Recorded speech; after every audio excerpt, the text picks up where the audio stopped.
everyone, and welcome to our second episode here at P.L.A.Y Sports Network. Today we have someone very, very special with us. That's none other than Samadhi Fernando. Thank you so much for being here today. So to start off, why don't you just give us a brief intro to who you are and what you do? Hi everyone, I'm Samadhi Fernando.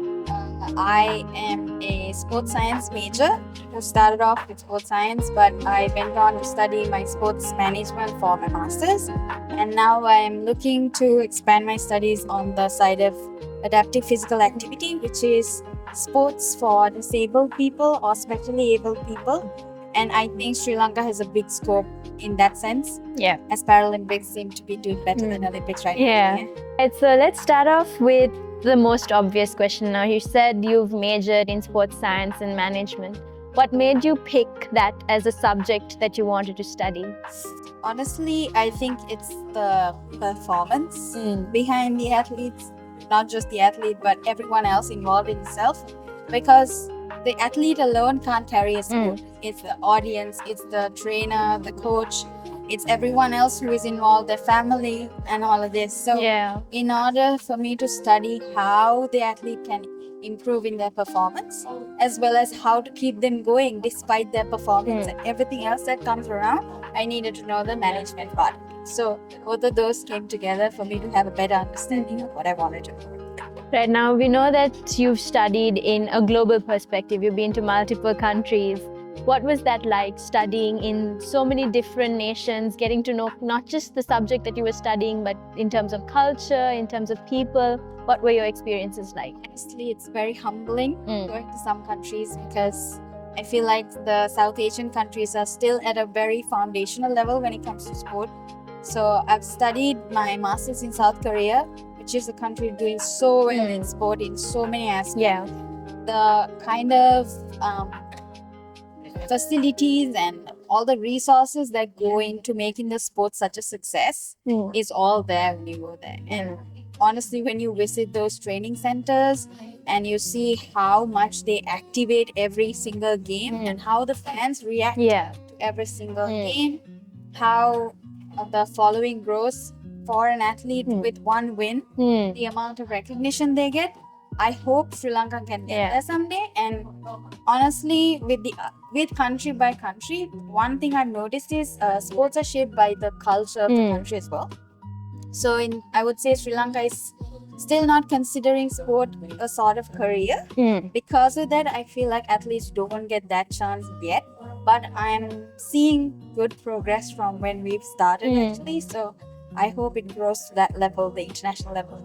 All right, with that, it moves me into my third question rather, where now we know that sport in itself is struggling in many ways, and I personally feel like one way is not giving equal opportunity to both male and female athletes.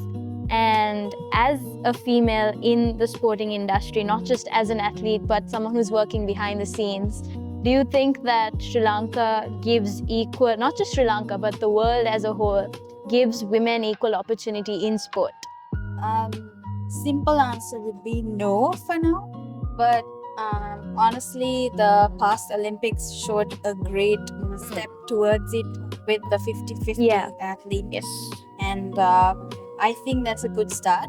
But obviously, you still see that the sports field is kind of male dominated when it comes to coaches. Yeah. Of course, there are sports that are very female dominated, like the gymnastics, artistic swimming, that kind of stuff.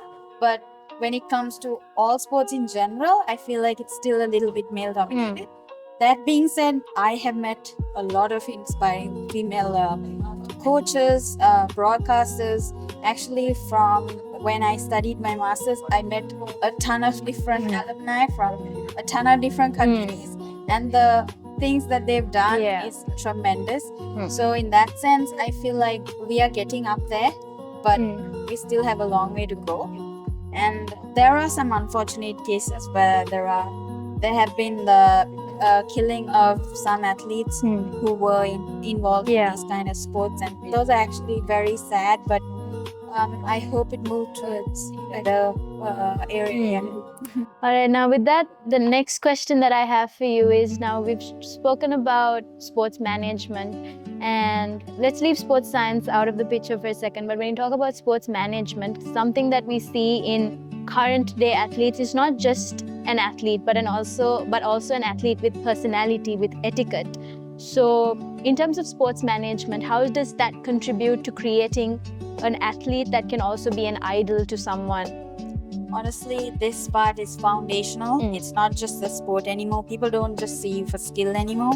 When you're being represented, now that the internet era is upon us, more and more, I might add. So because of that, everybody's watching you. It's not just your country anymore. Every athlete is an ambassador to their country. Doesn't matter if they perform well in their sport or not. Every time someone goes viral, it's always because they did something that was not related to the sport per se, right? So they have to always make sure to maintain good manners and maintain how they do their sport and how they communicate with everybody else around them, and actually use that as a good pathway to create the network that they might need in the future, because sport is all about networking. The more people you know, the more people you become friends with or make connections with, the better you can become at your sport, as well as bring more to the sport that you are, so that you can expand it more for everybody else who are in line with that. Yeah, and with that, my final question for you is, now you've come so far in life, and kudos to you on that. But what is one thing that you would say to your younger self while addressing anyone out there? What is your piece of advice to them? It's not the journey, it's the destination. So you might have a goal in mind, but you might not be able to take the path that you dreamed of, or maybe you've set down on. It'll always change. You don't know what will happen tomorrow, so just keep on changing and adapting. And especially if you're in sport, my God, they change every single day. So it's best you adapt and change, and make sure to keep your eye on your goal. And it doesn't matter which path you take. All right, that was Samadhi Fernando, everyone. Thank you so much for joining us and sharing your valuable insight with us. Do stay tuned for a lot more here at P.L.A.Y Sports Network.